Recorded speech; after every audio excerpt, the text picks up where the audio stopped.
Hey there, welcome back to the Great Canadian Blueprint. I'm Ian, your guide through Canada's economic past, and today we're diving into the immigration story of one incredible city, Hamilton, Ontario, the Steel City. Nestled in the western tip of Lake Ontario, Hamilton has been a magnet for immigrants chasing opportunity. From its early days as a loyalist outpost to its industrial heyday and modern reinvention. As a REMAX real estate agent from Hamilton myself, I'm diving into Canada's history to uncover what made it into what it is today. So let's jump in. Picture Hamilton in the late 1700s, a forested frontier at the head of the lake. British loyalists fleeing the American Revolution start settling here, and in 1815, George Hamilton lays out the town. The real game changer comes in 1827 with the Burlington Canal, linking Hamilton Harbour to Lake Ontario. Suddenly, Hamilton's a bustling port, with trade in grain and timber generating an estimated $500,000 annually by the 1830s. By 1851, the population hits 14,000 people, but only 9% are Canadian born. Most are English, Scottish, Irish, or American, setting up shops and farms that kickstart the economy. These early immigrants, like James McFarland, who engineered the Hamilton Waterworks in the 1850s, brought skills and capital. Their trade networks, tied to Great Lakes shipping, pumped millions into the economy by 1860, with wharves and warehouses sprouting along the waterfront. Real estate takes off as well. Lots that sold for $50 in the 1820s get closer to $500 by the 1850s as settlers pour in, building neighborhoods like Corktown for Irish workers. By the mid-19th century, Hamilton's on fire as an industrial hub. The Great Western Railway, completed in 1853, makes it a rail center, boosting trade to an estimated $5 million a year by 1870. The real magic happens with steel. Stelco, 1910, and DeFasco, 1912, turned Hamilton into Canada's largest steel producer. By the 1920s, the industry is churning out $1 billion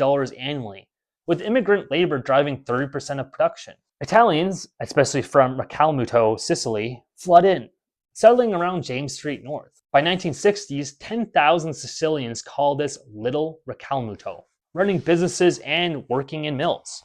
Poles, Ukrainians, and Hungarians join them, drawn by good-paying jobs. Jewish immigrants spark a garment industry producing $5 million in clothing by 1920.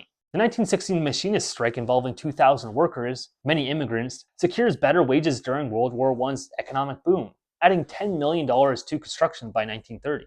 Companies like Procter & Gamble and Beech-Nut, opening plants in 1914 and 1922, diversify manufacturing, contributing $20 million yearly by the 1930s. This industrial surge doubles Hamilton's population from 81,000 in 1901 to 155,000 by 1921.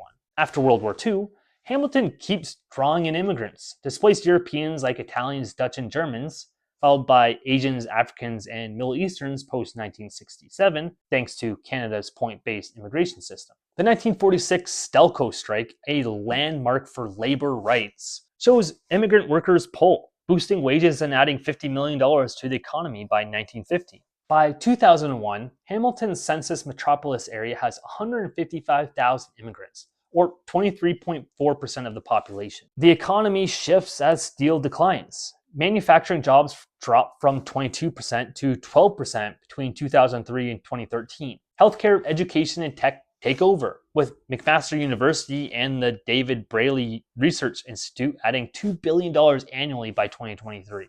A $105 million donation from Michael G. DeGrood in 2003 funds the medical school, creating 250 jobs. Immigrants fill roles in these sectors, driving 15% of the workforce.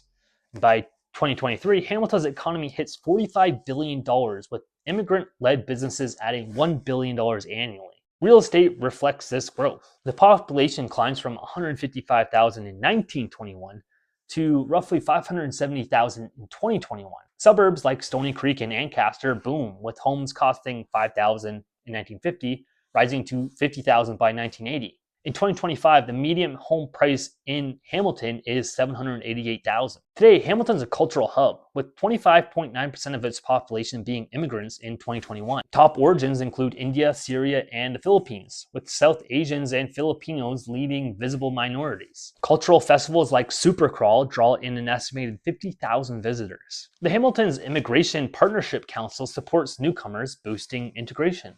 From loyalist traders to modern innovators, immigrants have been Hamilton's economic engine, building a $1 billion steel industry, a $5 million garment sector, and a $45 billion modern economy. Real estate has soared from $50 lots to $788,000 homes, but affordability remains a hurdle, of course. Hamilton's 25.9% immigration population keeps it vibrant, but balancing growth and opportunity is always key. So what's next? How can Hamilton leverage immigration to boost its economy while tackling housing and job challenges? Share your thoughts below. Thanks for watching the Great Canadian Blueprint. Hit like and subscribe for our next dive into Canada's economic story.